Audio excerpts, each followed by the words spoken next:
Hoje nós estamos saindo da Idade Moderna e começando a entrar na chamada Idade Contemporânea. Quais são os dados que marcam para nós a grande passagem, o grande marco da Idade Moderna para a Idade Contemporânea?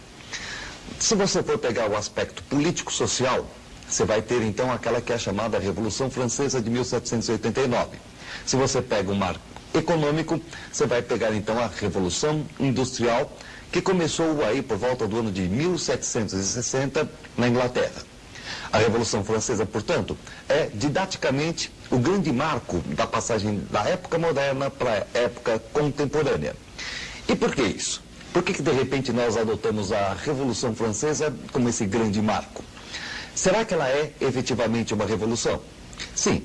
As verdadeiras revoluções, ou seja, processos de aceleramento das transformações e que não afetam apenas a estrutura política ou a estrutura social, mas que mudam praticamente todas as estruturas sociais, políticas, econômicas, mentais, etc., estão presentes dentro desse processo que se caracteriza na França em 1789, ou seja, um processo efetivamente revolucionário. Só que existem aqueles que procuram ver na Revolução Francesa não apenas um momento revolucionário da França, mas um movimento revolucionário mais amplo, mais geral. Um movimento que teria se iniciado com a independência dos Estados Unidos, da América do Norte, um pouco antes da Revolução Francesa, e que se encerraria na primeira metade do século XIX na Europa, através daquelas que são chamadas de revoluções de 1848. Esse movimento, que tenta ver nesse processo de revoluções burguesas, da Revolução Americana às revoluções de 1848 na Europa, inserem neste conjunto todo este movimento francês de 1789, dando a ela um caráter da chamada Revolução Atlântica ou Revolução Burguesa global deste momento histórico, desta passagem da época moderna para a Idade Contemporânea. Assim, é importante que nós tenhamos em mente que esta revolução, antes de mais nada, ela está dentro de um contexto genérico do mundo esse tocado pelos europeus até então, do processo de efervescência de uma burguesia que está buscando o poder político e que não é exclusivamente um processo que está se operando só na França. Todavia, é também importante lembrarmos que a revolução, ela é nítida e claramente francesa, porque ela vai acontecer por problemas típicos do absolutismo francês, por problemas típicos do mercantilismo francês, da sociedade estamental, assim por diante. De forma que nós começaremos a examinar esta revolução pelos seus aspectos gerais. Quais são os aspectos gerais da Revolução Francesa? É o que nós temos que observar aqui com vocês no nosso primeiro GC. Dá uma olhadinha aqui com a gente, nesse nosso primeiro GC, e você vai ter ideia do que nós estamos falando para vocês. Em primeiro lugar, nós temos aquilo que nós chamamos de crise do antigo regime. Lembra do que é o antigo regime? Antigo regime é absolutismo, mercantilismo, sociedade estamental e colonialismo, tá? Esses elementos estão em crise e as propostas que a burguesia traz são resumidas, são consubstanciadas neste movimento que nós conhecemos pelo nome de iluminismo, que representa a crítica burguesa a esse que era o antigo regime. Então, a crítica burguesa ao antigo regime vem a ser exatamente este iluminismo. Vamos entender esses fatores gerais. Absolutismo está em crise? Sim. O governo centralizado nas mãos do monarca vai começar a ser contestado. A burguesia quer a sua participação política. Mercantilismo está em crise? Sim, é óbvio, porque se o mercantilismo é a política econômica do Estado moderno, quem absorve a parte do leão no mercantilismo é a monarquia. E a burguesia vai começar agora a cobrar o seu peso econômico-social.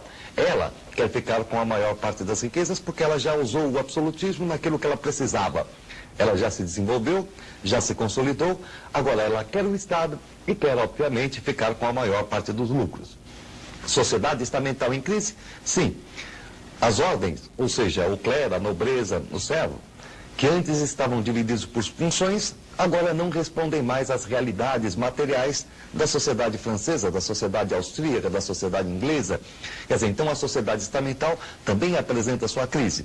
E o colonialismo, é claro, é o momento em que você está vendo, por exemplo, a independência dos Estados Unidos, movimentos de revolta no Brasil colonial, na América colonial como um todo. Antigo regime em crise. E quais são as propostas burguesas para a substituição do antigo regime? Nós vamos ver então na crítica, através das propostas iluministas, aquilo que vem a ser então a ideia do burguês para a mudança das estruturas do antigo regime. Um dos primeiros grandes iluministas que a gente vai encontrar é um inglês, o célebre John Locke. John Locke é exatamente o grande teórico da monarquia parlamentarista inglesa. É ele o grande teórico defensor da Revolução Gloriosa, que a gente conversou com vocês a aula anterior. Aquela revolução que depois do absolutismo na Inglaterra promoveu a ascensão do parlamentarismo monárquico, substituição da dinastia Stuart, tá? E a assinatura da Declaração dos Direitos por Guilherme de Orange. A partir daí, da Revolução Gloriosa, a Inglaterra já se insere dentro de um governo tipicamente liberal, tipicamente, portanto, de acordo com os interesses da burguesia. É aquilo que nós chamamos de uma monarquia parlamentar. O parlamento se encarrega do poder legislativo, enquanto a monarquia se encarregaria do poder executivo. O John Locke é, dessa forma, considerado o pai do chamado liberalismo político. E é ele também que pela primeira vez vai separar os poderes. Olha só, este aqui é o executivo, este aqui é o legislativo. Essas ideias do John Locke vão migrar para a França, e na França elas vão estar mais afeitas a um indivíduo chamado Montesquieu. Montesquieu é o autor de O Espírito das Leis. Olha só, o livro do Montesquieu já diz para nós exatamente aquilo que ele está querendo entender como sendo um terceiro poder, o poder judiciário. Se o Locke entendeu a divisão entre o executivo e o legislativo, o Montesquieu diz que a lei não vale apenas por ela mesma, que ela deve ser interpretada em cada um dos casos, criando, portanto, um terceiro poder. A divisão dos poderes, tal qual nós os conhecemos na atualidade, ela é justamente montada por esta ideia do Montesquieu: o executivo, o legislativo e o judiciário. E, politicamente, como é que o Montesquieu tenta, por exemplo, aplicar as ideias do Locke na França? Já que a França não possui um parlamento, como é o caso da Inglaterra, o parlamento francês, os parlamentos, aliás, da França, são parlamentos extremamente pequenos, locais, regionais e tudo mais. Então nós vamos perceber que ele procura substituir aquela grande Assembleia Geral inglesa por uma Constituição. Daí então a proposta do Montesquieu será monarquia constitucional. Também, ainda dentro desse processo dos iluministas que estão tentando modificar o antigo regime através de uma reforma, você vai encontrar o nosso amigo Voltaire. Voltaire é o típico liberal contraditório. Aquele indivíduo que você pode, inclusive, entender como sendo um sujeito profundamente anticlerical, detestava os padres, detestava a religião. Todavia, apesar de detestar os padres, de detestar a religião, Voltaire é autor de uma frase que nos diz o seguinte: que a religião é um mal necessário. Ou seja, mantém a canalha. E por canalha entenda o Zé Povinho, mantém a canalha quieta para que os outros possam governar. Ora, anticlerical, o nosso amigo Voltaire vai propor o quê como fórmula para substituir o absolutismo na França?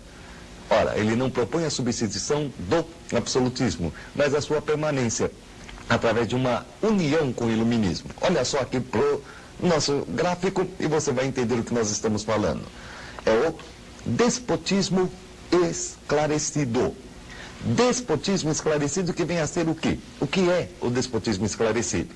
Despotismo esclarecido é justamente a tentativa de junção do absolutismo monárquico com o iluminismo. Você quer algo mais contraditório do que isso? É juntar o inútil ao desagradável. É exatamente isso que o Voltaire está querendo fazer.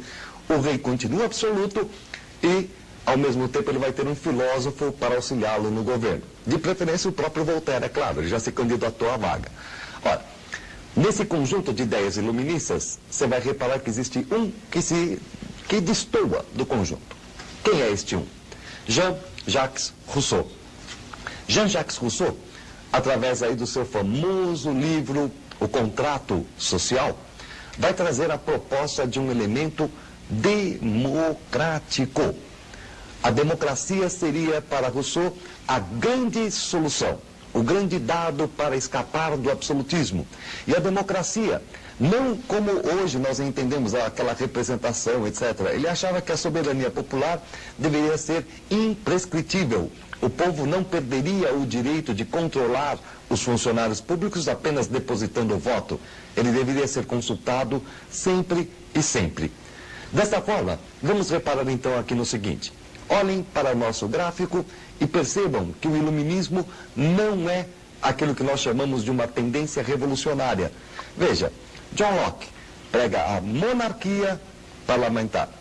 Montesquieu, a monarquia constitucional. Voltaire, a monarquia absolutista com o iluminismo. Perceba, monarquia, monarquia, monarquia. Eles estão querendo fazer o quê? Reformar a monarquia de acordo com os seus interesses. Por isso mesmo que o Rousseau se destaca. Ele não fala numa monarquia, ele fala numa democracia. Assim, a proposta burguesa, ela se apresenta como sendo uma proposta de crítica, sim, ao antigo regime, mas de uma crítica não revolucionária, de uma crítica reformista.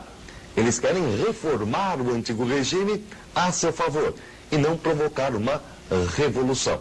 É dessa forma, então, que nós vamos entender que a proposta burguesa é, antes de mais nada, uma proposta de tentar adequar a situação às suas conveniências e não de provocar aquilo que nós vamos ver na próxima aula, que é exatamente a eclosão do movimento revolucionário.